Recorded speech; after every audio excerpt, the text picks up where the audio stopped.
birthdays in February. We'll recognize the ones up till tomorrow. So let's see. Little Isaac Oppenheimer. His birthday was on the 3rd. All right. Sydney Geisel, hers was on the 4th. Trevor Ringer, his was on the 5th. Dina Smith's was on the 8th. And Tim Drames is tomorrow. All right. Let's sing happy birthday. Kind of just happy birthday to you. Happy birthday to you. Happy birthday to you. Happy birthday, God bless you. Happy birthday to you. Well, Doug, yours is on the 13th, so yours is on Tuesday, right? Doug Gresham's on Tuesday. All right. We're going to sing I Love You, Lord, and I Lift My Voice. I love you, Lord, and I lift my voice.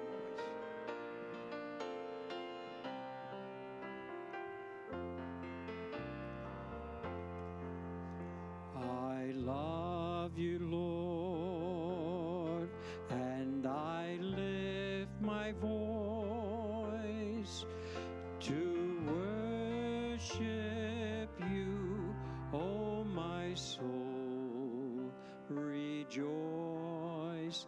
Take joy, my King, in what you hear. May it be a sweet, sweet sound in your ear. Let's sing that again. Maybe some of you don't know that. I love you, Lord, and I lift my voice to worship you, oh my soul, rejoice.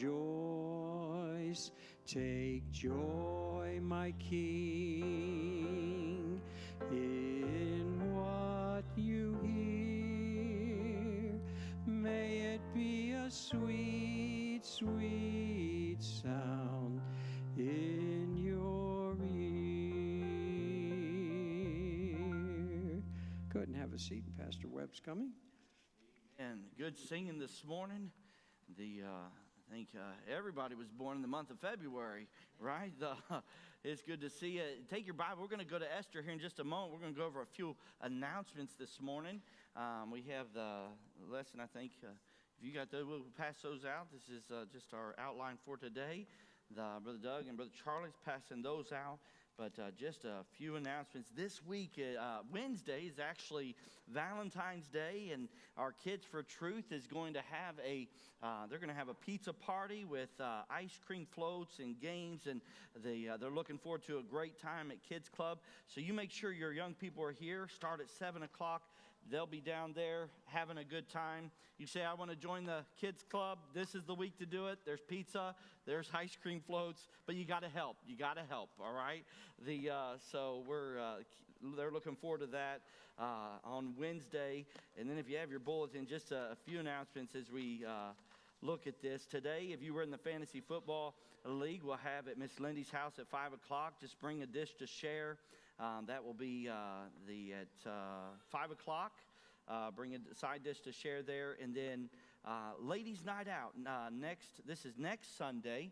All ladies and teen girls are invited to watch Esther, the One Night with the King, and enjoy a night just with friends and fellowship there. We are in the book of Esther now in our adult Sunday school class, so it'll be good to pair that with that. But just if you have any questions, see Miss Ashley on that. And then our ladies retreat that's coming up. All ladies and teen girls are invited to attend. Please, if you would, see Wendy or the welcome table for more information. Last day to sign up is February the 25th. I know many have signed up already. Don't wait till the last minute to do that. I say that Miss Lindy's hosting the football thing at her house, and she said miracles happen at that last, when you're at the last, ready to go into overtime, you know, especially when it comes to signing up for things at church. Lindy's like, boy, I think nobody's coming. Then, man, here they come, you know. And she was telling Wendy that, and it's like, yeah, the last week of sign up at church is pretty amazing. It's like Moses backed up to the Red Sea. But on that side, make sure you sign up for the ladies' retreat, and the ladies look forward to going up there for that. They'll have a day of shopping and fun and fellowship, and then to the ladies' retreat that evening. But I put in the bulletin, if you're interested, we're having our missions trip. We're going to Brazil to see the McCutcheons. So keep praying for Dana. She's been in and out of the hospital. We are looking to go. We started talking about this last year, but it's going to be the end of July, first part of August there. If you would like to go, we need to finalize some plane tickets. You don't have to have all the money right now. We're going to help try and get as many that want to go, but we need to know really this next week or two at the latest, because we need to purchase those plane tickets. At this point, we're at a point where they're hovering, and they'll probably start going up after the next week or two. You have something to add? Anything to add? Okay. All right. We'll get that on that side. So if you're interested, please just see us. You see myself, you can see Brother Tim Drame, and we'll get that just set up for that. We're looking forward just a time to see the McCutcheons, see the Apoya Ministries, and different things that they're doing over there, and visits one of the children's ministries that we've had a part in helping put a roof on and different things. So continue to pray for the McCutcheons there. It was good to see Eric and Mariah this last week. We were talking to them. They're actually in Columbus. I got them a meeting today at Heritage Baptist in Canal Winchester, Ohio. But we had lunch with them on Friday, and you pray for them. As we're talking to him, he's so excited. And you know, you have when you're going through a mission board, you have your mission board that they have things that you need to do, you know, decently and in order, and have it lined up. And Mariah says, we have enough money to go, and we can last for 2 years on this support monthly. And I said, well, what about your ministry needs? She said, yeah, if we get there for 2 years, then come back for a few months and show the pictures of the ministry, I think people will give a lot more then. And they just want to go. Their goal, they've already started setting up home over there in Zambia, and their goal is to be there in August. And so they are looking forward to, whether they're at the support level they need or not, they are making a decision to go by faith. So you pray for them, and I'm excited for them as well. Today, thank you for joining us. This is I Love My Church Sunday. It is so good to see you today. After church, we're going to have a taco bar. They're setting up back there, and want to thank everybody who came out last night and helped set up.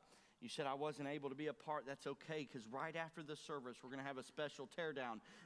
We're going to do that before we eat and everything. That way, that part's done. We can enjoy the fellowship on that. But we are just so excited, grateful as a church. We've got some special things planned during the service this morning.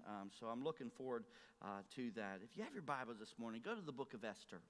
We've been in Esther now for a couple weeks, and just some of the topics that we've been discussing, dealing with Esther and dealing with the king Ahasuerus, and his name was Xerxes. And but we realize that a king has limited power, and we realize that God is in our life. He is the unseen director, if you would. And today we're going to start in Esther chapter 3 and talk about power and providence. And so as you go to Esther chapter 3, we're going to just, we'll start in verse 1 in just a moment. But understand this, as we live life, there is one tool, if there's one emotion or one tool that the devil uses to cripple a spirit, or to hurt somebody, or to get them to not want to do anything or get discouraged, what would he use?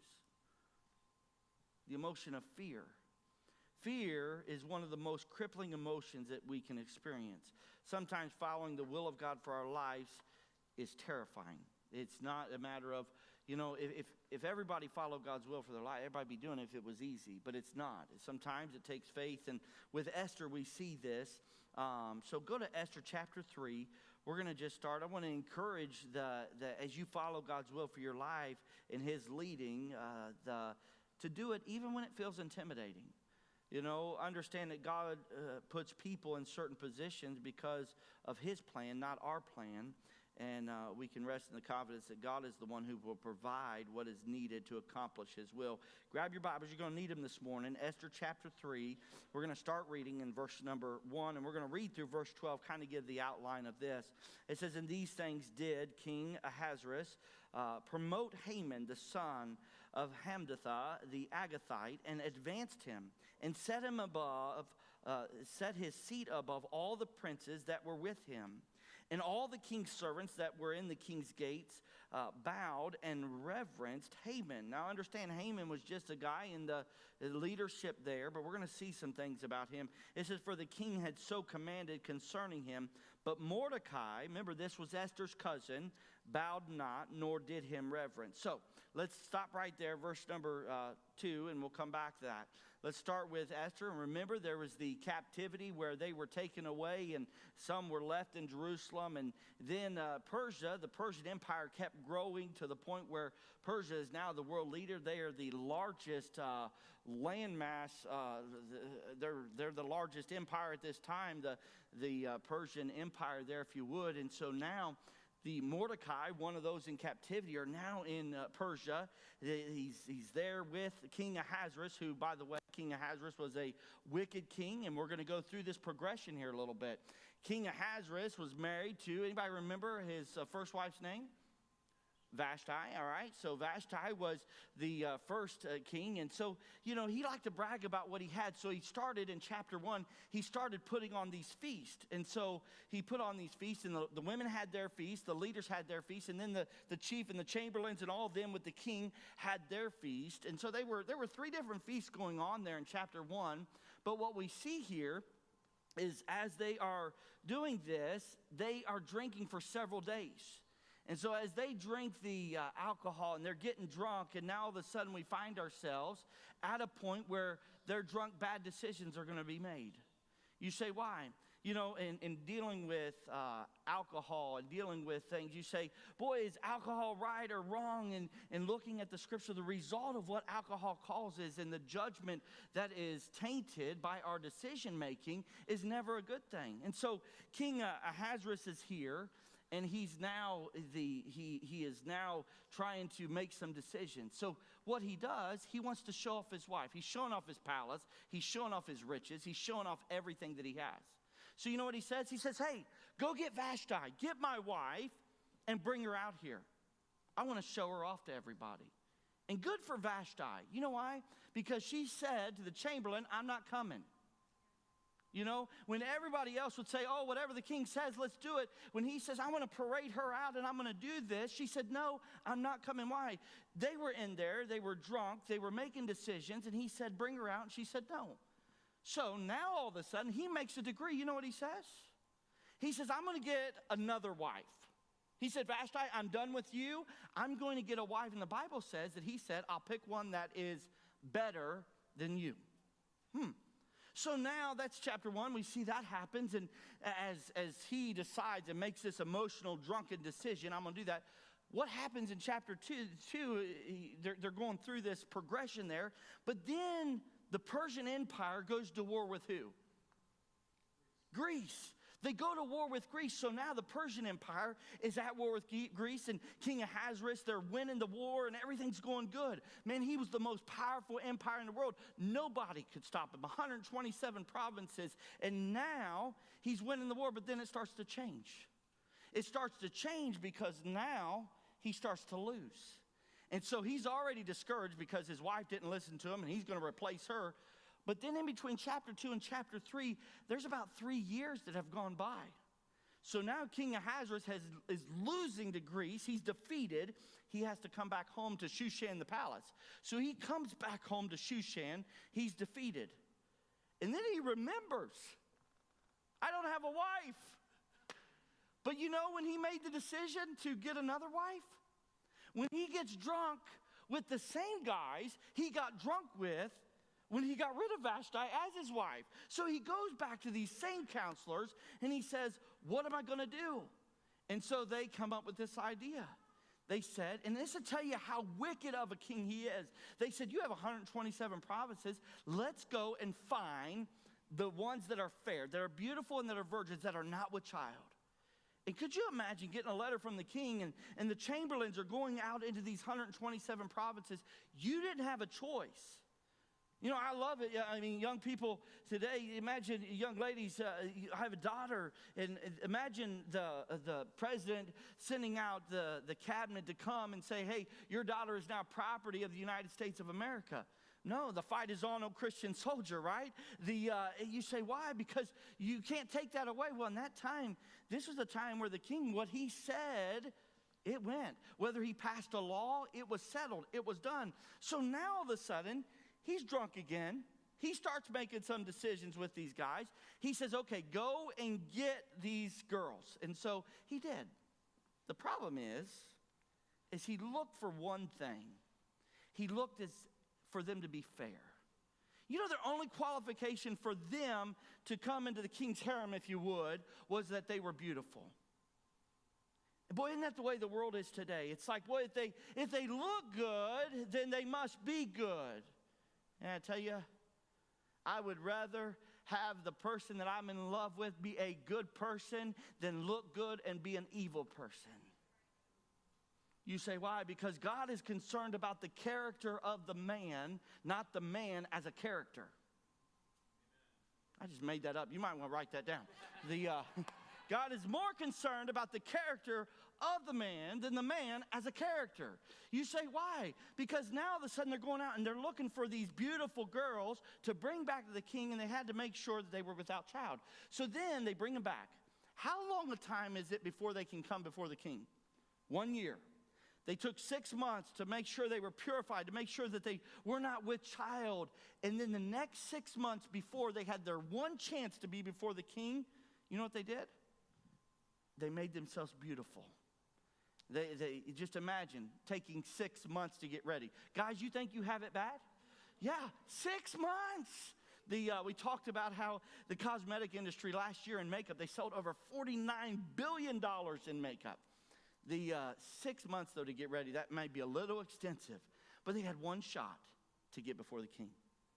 And so now they're coming, and these girls that are brought out of these provinces, one of those girls was Esther.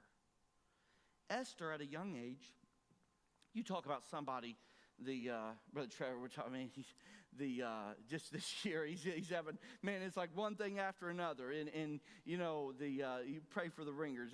God is doing some testing. We were talking this week. He said, I just want to tell God, I've learned my lesson. You know, I'm good. But drive down 35 the other day, and man, he's lucky something didn't come through the windshield. There's glass everywhere. He's going to work. The well went out. I mean, the engine in the car went bad. I mean, we're talking, it's a progression. You pray for them. Just if you find them today, just grab their arm and pray with them.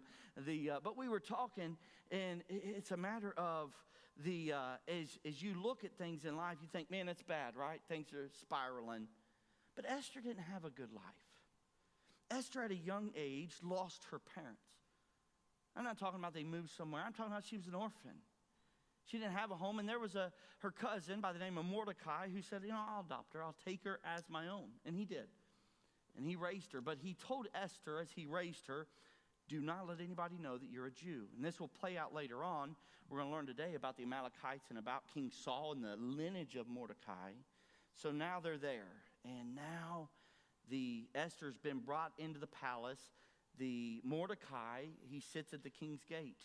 And so he's there. He's in a position of leadership. And so now we see, let's pick up in verse number 3 of chapter 3. Then the king's servants, which were in the greatest, then the king's servants, which were in the king's gate, said unto Mordecai, why transgressest thou the king's commandment? Now it came to pass when they spake daily unto him, and he hearkened not unto them, that they told Haman. Remember, Haman is just another leader, to see whether Mordecai's matters would stand, for he had told them that he was a Jew. And when Haman saw that Mordecai bowed not, nor did him reverence, then was Haman full of wrath. Listen, so this decree went out. He wanted people to bow down and worship him. And Mordecai said, I'm not doing it. And his reason for that was, he said, I'm a Jew. And maybe going back to the 10 Commandments where he says, thou shalt have no other God before me, or not to bow. We're going to look at that in just a moment, but keep reading. He says, Haman was full of wrath, verse 6, and he thought scorn to lay hands on Mordecai alone. He was going to just attack Mordecai.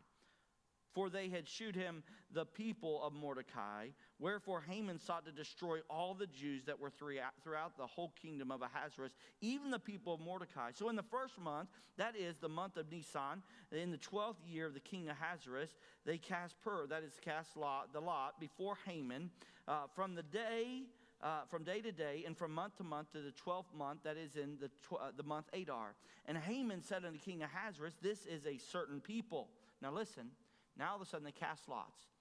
And it's by God's providence that the lot came to 12 months away. So we're talking a year away before all these Jews were to be killed.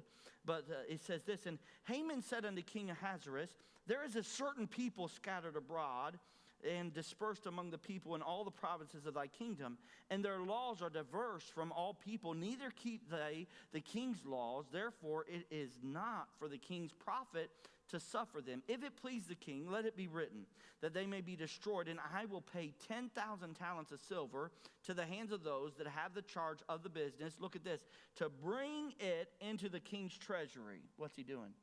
He's paying a bribe. Sounds like a politician, doesn't it? Yeah. It's like, here we go. All right. And verse 10, and the king took his ring from his hand and gave it unto Haman, and the son of Hammedatha, the Agathite, the Jews' enemy. And the king said unto Haman, the silver is given to thee. He's reminding him, I gave the money. The people also to do with them as it seemeth good to thee. Now the king says, I got the money. You do whatever you want with the people, whatever seems good to you.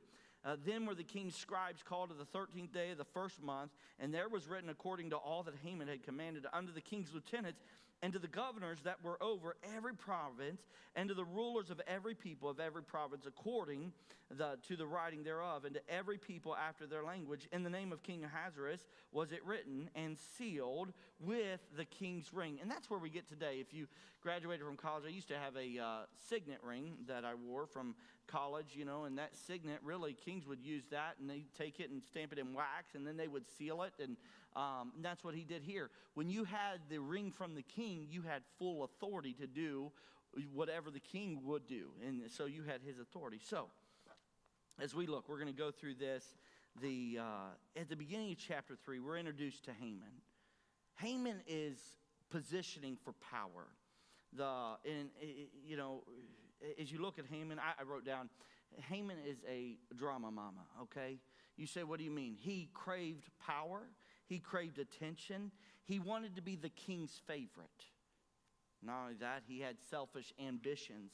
And so then we see he was positioning himself for power. He didn't just want power of a chamberlain. He didn't just want power of a leader. He wanted power that the king had. And so here we see that Haman gets promoted. And so you see the wicked king, like Ahasuerus, he's reigning. And no one tried harder to get the favor of the king than Haman did. And so Esther 3 and verse 1 and 2, it says, after these things did King Ahasuerus promote Haman. So now we're going to go back to his ancestry. Remember I said we were going to come back to that because the Mordecai, his ancestry is King Saul is in his ancestry. And now we're going to see where Haman falls into that same ancestry. Okay, so we're going to go back to a time, and we're not going to turn there, but back in 1 Samuel, there was a battle that went on in 1 Samuel chapter 15. And so it's relevant to Mordecai because he's a descendant of King Saul, and because the Agites were the descendants of King Agag. You may remember that in 1 Samuel, that Agag was the king of the Amalekites. And so the Amalekites, when God had ordered Saul to destroy the Amalekites, listen, Saul disobeyed God. You know what Saul did in 1 Samuel 15? Saul spared Agag, and Saul spared the Amalekites. Can I tell you, even when we disobey God, God does not forget what he tells us to do. You think to yourself, boy, God, you understand, things go on. God doesn't change. He's the same yesterday, today, and forever. And now, years have passed, and now you have these two descendants, one from King Saul and one that's an Amalekite from King Agag there. And so we see their ancestry. But then look at his advancement. Our text tells us that king had set Haman's seat above all the princes that were with him. You know what gets you in that position? Why do you think he put him above everybody? Money. Money. And so we're going to look at this. The promotion seems misdirect, but Mordecai had saved the king's life in the previous chapter. Remember, he was at the king's gate, and he heard they were going to assassinate Ahasuerus, which he should have let him do it. I mean, that was my flesh, but he didn't. He went back and he told him about it, and he saved his life. What did Mordecai get from that? For that? Nothing. Not a thing. Not anything. It was just a matter of, an attaboy. Great job. You did your job. Haman was quite willing to manipulate the king through bribery. And as we see that, remember, you ever heard the cliche, no good deed goes unpunished. Boy, there are days when that feels true, isn't there? And you think, man, it's true. No, listen, Galatians 6:7 is still in the Bible. Be not deceived. God is not mocked. Whatsoever man soweth, that shall he also reap. And so as we look at this, Haman was willing to manipulate the king through bribery. So we saw in verse 8 and 9, when Haman offered the king 10,000 talents of silver. Okay, you say, how much money was that? And you say, why do you say he manipulated him? Well, I want you to think. Who had he just gone to war with? Greece. Who did he just lose to? Greece. He was defeated. He was broke. He ran out of money. And so now this king sees this 10,000 talents of silver. How much money do you think 10 talents of silver? Let's talk today's money. How much do you think 10,000 talents of silver is? It's equivalent to 375 tons of silver. So, how much do you think that was today? Just guess. 55 million? All right. Anybody else? Just get, make it wild. 100 million? Anybody else? I didn't know it until I looked it up. So, anybody? $500 million? All right. Do you know that 10,000 talents of silver, over 375 tons of silver, was equivalent today to over $4 billion? $4 billion. And so, as we see, do you think Haman was arrogant? Absolutely not. He'll be similar to the way that the Antichrist will be when he comes. But Haman gets promoted. Why? He paid off the king. And so, as you look, Mordecai, he says, you know what? I want everybody to bow to me. Now he's above all the princes. So now, you know what? If the king gets people to bow, why shouldn't they bow to me? I just paid the king. So now he's coming through, and Mordecai refuses to bow. And so Esther 3, we read, verse 2, it says, but Mordecai bowed not, and nor did him reverence. And so Mordecai now, in Haman's eyes, he was disobedient. The bowing and reverencing were acts that involved, bringing yourself down. I mean, Haman coming through, he'd have to get down, and he'd have to bow to the king. It's a humbling thing. Or bow to Haman, not the king. So as we look, the Bible doesn't tell us Mordecai's motive, but it could be one out of obedience to God's law, maybe, or maybe an aversion to Haman as the enemy of Israel, or maybe a combination of both. Maybe Mordecai knew that Haman was an Amalekite. Maybe Mordecai knew that Saul had let them live, but they were supposed to die. You don't know, and the Bible doesn't tell us, but the Ten Commandments are clear that we are to worship God alone. Exodus 20 and verse 5. Thou shalt not bow down thyself to them, nor serve them, for I, the Lord thy God, am a jealous God. And so Haman was an ancient enemy of Israel. And maybe Haman, maybe that boiled in his blood that, Mordecai, a Jew, would not bow to him. And maybe that got him to the point where he just wanted to kill him. But sometimes we're challenged by Mordecai's example. So sometimes bowing to the world's pressure to violate God's law is attractive to avoid conflict. How many would say, well, I'd rather not say anything because I'd just rather keep the peace. But we're tempted like that all the time. I'd rather not, it's easier to not say anything than take a stand for what is right. And unfortunately, the minority who a lot of times their opinions go against the word of God, their voice is louder, so nobody speaks up against them, and they're the voice that's heard. When it should be that God's people are not afraid to take a stand and say, well, that's not right. Well, this is the way I feel, but that's not right. But it's not popular, and it puts us in some uncomfortable positions. We have to have courage, like Mordecai, to stand when others want us to bow. But then there's Mordecai's declaration. Esther chapter 3, Mordecai's disobedience infuriated him. And so they asked Mordecai, why transgressest thou the king's commandment? Now this is Haman wanting him to bow, but Mordecai was disobeying the king, and he made a declaration. He was not in any way trying to incite a rebellion against Haman.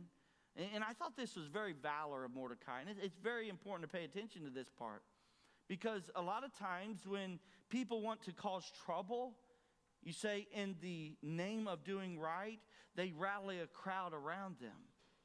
Mordecai was right. Mordecai was right not to bow. Mordecai was right to disobey this command that came to him. He was right in what he was doing, but he was not trying to incite a rebellion. He was not trying to cause division. We don't see him ever trying to recruit people to promote against Haman. He just quietly refused to bow. His quiet refusal was a bold declaration that he was on God's side. You know, if you're doing right, you don't need to go around and gather people to start a rebellion. Just do right. And so as we look, Haman's anger toward Mordecai revealed his hatred for the Jewish people.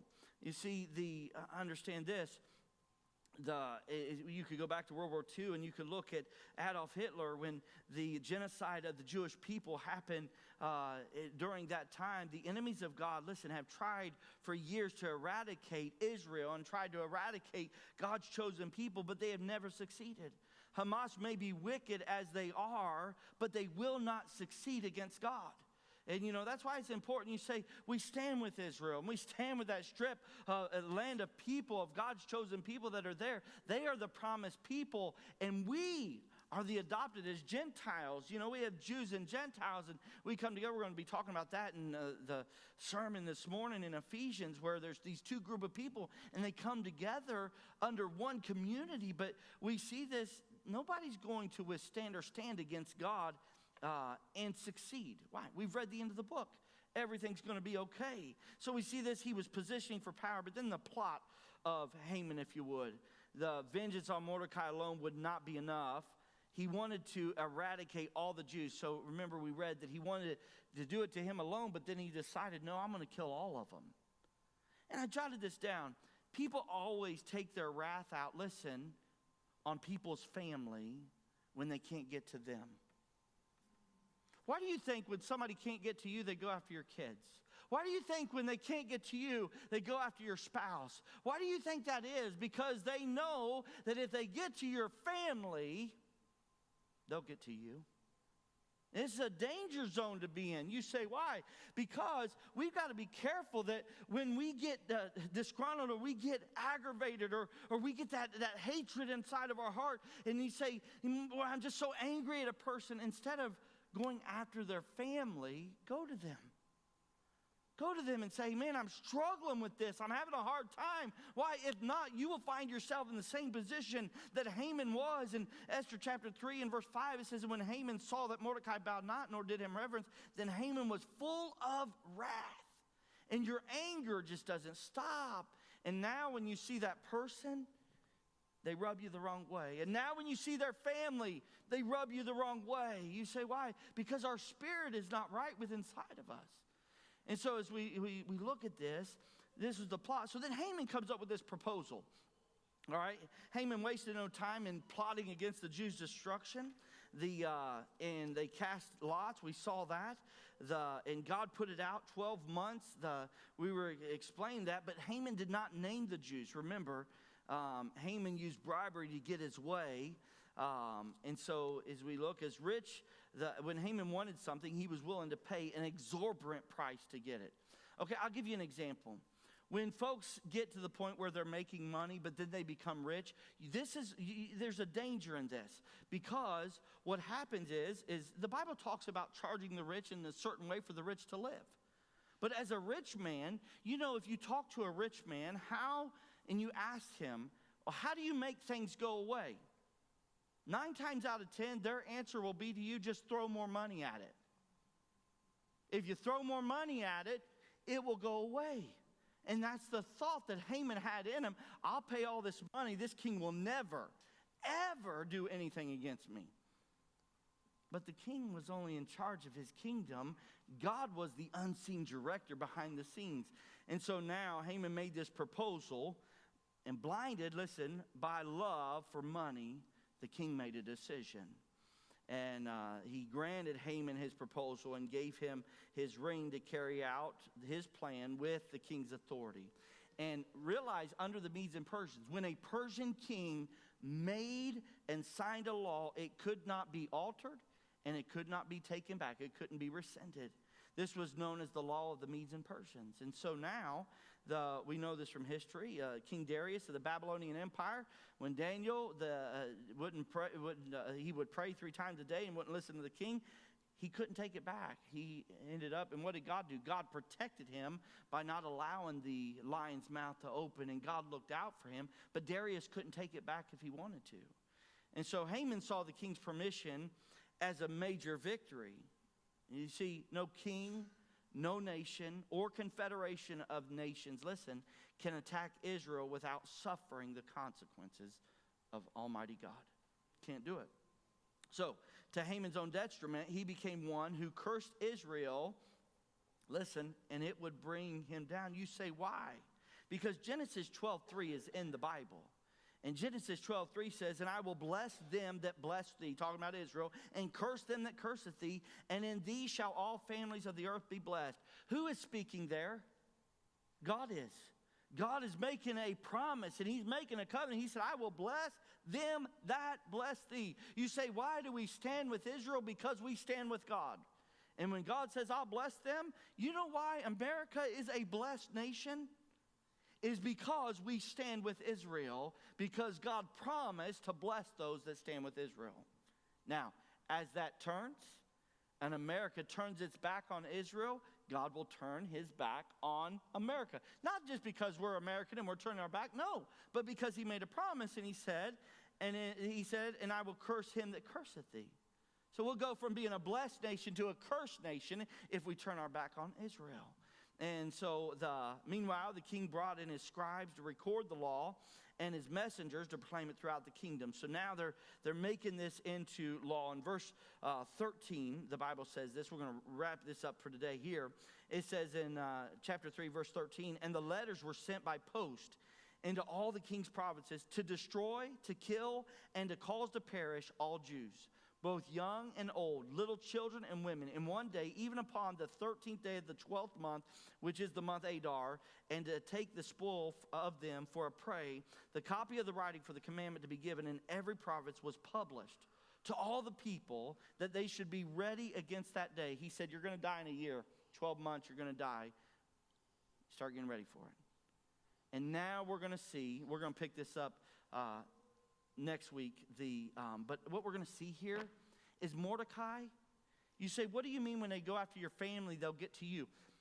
Mordecai, what we're going to see next week as we start into it is now Mordecai is going to be discouraged because he's going to die, and he gets this news. And so he gets in sackcloth and ashes, and he starts to fast, and he starts to pray. He's crying in the streets. Now he's making it public. And then in all 127 provinces, all the Jews start crying, and they're wailing, and they're hurt. Well, Esther, who's Esther now? She's the queen. But nobody knows that she's a Jew. And she's in the palace, and one thing about it is, as he's crying, and he's pleading with this sackcloth and ash, and they went to praying, Esther hears him. And so as she heard, she said, what's wrong with Mordecai, my cousin? What's wrong with him? She wants to know. That's her adopted father. He took care of me. What's wrong with him? He sends word, and she sends back to him and says, I can't go into the king. I'll die. And he sends back to her, and he says, if you don't go to the king, you're going to die anyway, and God will deliver Israel through another channel, if not you. And he told her, he said, for such a time as this, there is a time and a reason why you're in Shushan the palace. So she had a decision to make. Because now Mordecai, they didn't just go after him.